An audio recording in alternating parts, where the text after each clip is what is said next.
The room measured 10 feet by 10, and the air held the heavy, dry scent of dust and unrefined cotton. Dhirubhai Ambani stood in the center, the only light filtering through a single cracked window. In his hands, he held a single silk sari.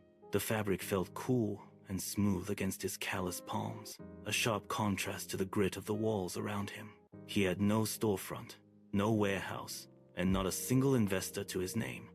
He stepped out into the sweltering heat of the Mumbai market, where the noise of the crowd was a physical wall. He walked with a steady, measured pace, his gaze scanning the throng of passers-by. He stopped the man, held up the fabric, and began to speak. He did not just talk about the price. He described the loom where the thread was spun, the tension of the weave, and the durability of the silk. By the time the sun dipped below the horizon, the sari was gone. He stood alone in the cooling air, a single transaction complete. The profit from that first sale did not go toward comfort. It went back into the cycle.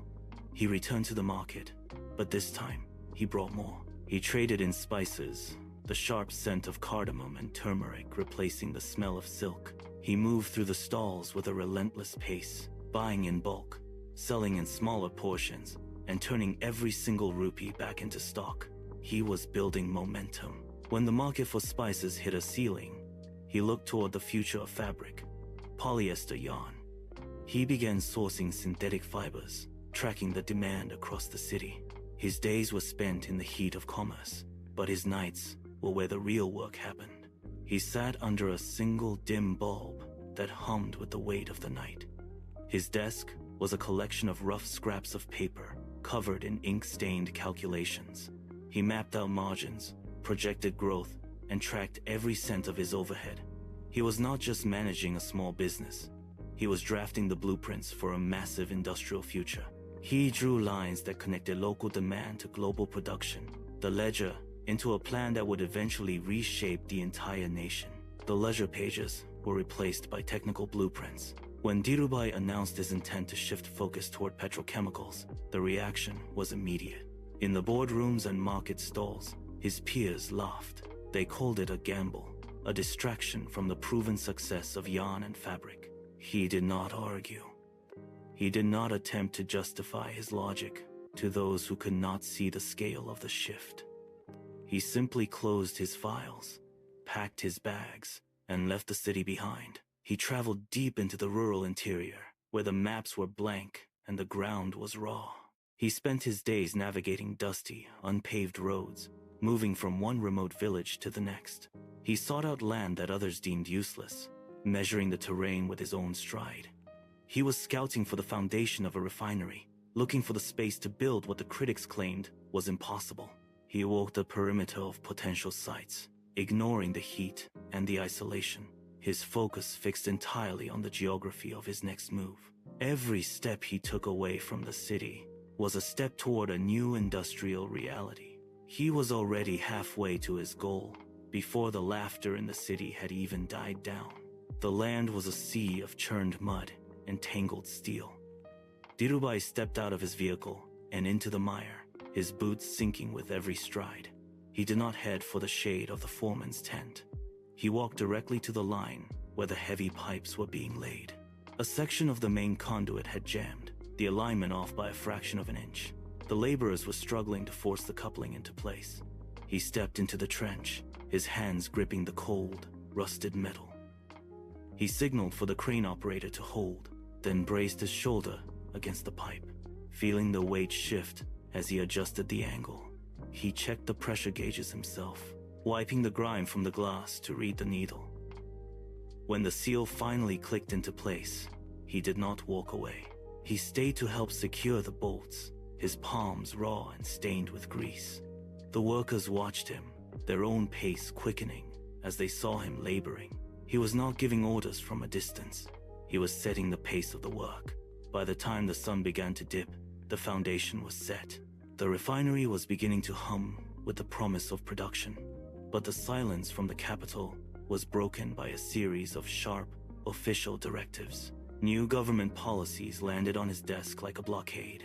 These mandates were designed to throttle industrial expansion, imposing strict quotas and complex licensing requirements that threatened to stall the entire project. Dhirubhai sat in his makeshift office. The blueprints for the next phase spread out before him, now covered in red ink and legal warnings. He did not pace the room. He did not call for assistance to handle the crisis. He pulled a fresh stack of paper toward him and began to map out every regulation. He spent the night cross-referencing the new policies against his own operational data, building a case that was rooted in cold, hard numbers. The air in the room was stagnant, heavy with the smell of ink and stale coffee, but his focus remained razor-sharp.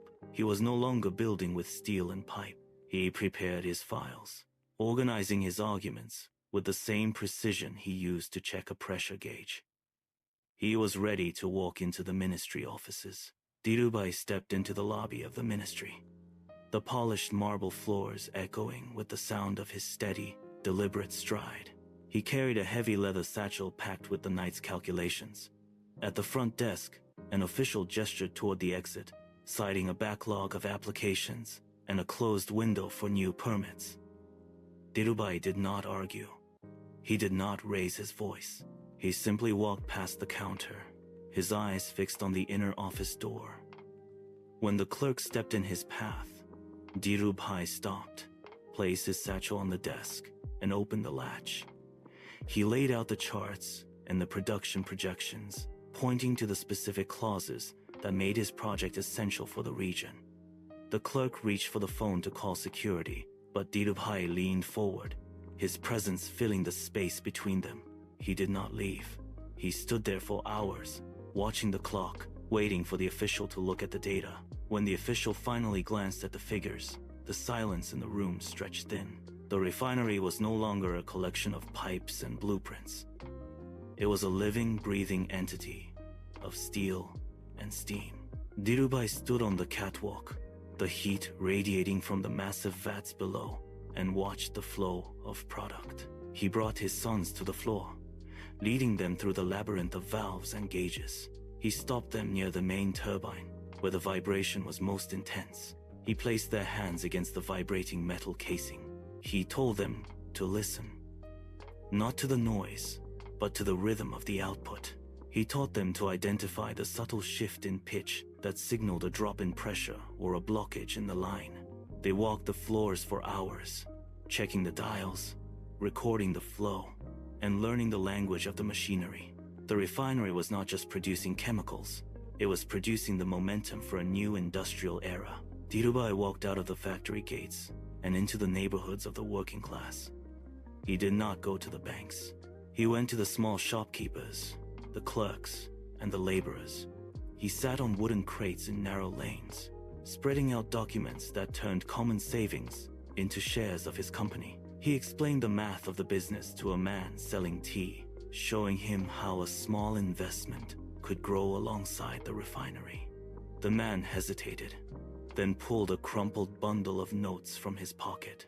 Dhirubhai counted the money, issued a receipt, and shook the man's hand.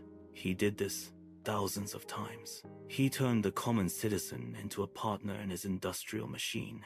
The skepticism of the financial elite vanished as the collective capital of the people flooded. He managed this network with the same precision he used for his refinery gauges. Every rupee was tracked, every investor accounted for. He had fundamentally altered the economic landscape of the nation, proving that the strength of an empire lay in the participation of the many. Dhirubhai stepped onto the balcony of his office. Below him, the complex stretched toward the horizon, a sprawling grid of cooling towers, pipelines, and storage tanks that had replaced the barren land of years past. The hum of the machinery was a constant, low-frequency vibration that traveled up through the concrete floor and into his boots. He looked out over the miles of steel he had commissioned, built, and brought to life. He did not linger on the scale of the achievement. He did not look for recognition or pause to measure the distance he had traveled from that first 10 by 10 room. The sun began to dip, casting long shadows across the rows of production units. But he did not watch the sunset. He turned away from the view and walked back into the quiet of his office. On his desk lay a stack of new, unrolled blueprints, held down at the corners by heavy brass weights. He did not speak of the empire that now spanned the nation. He reached out and pressed a finger firmly onto a blank section of the map, tracing a line that extended far beyond the current boundaries of his refinery. He tapped the paper twice, a sharp, rhythmic sound in the silent room.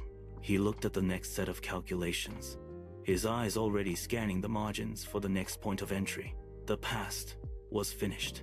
He picked up his pen and began to work on the next project.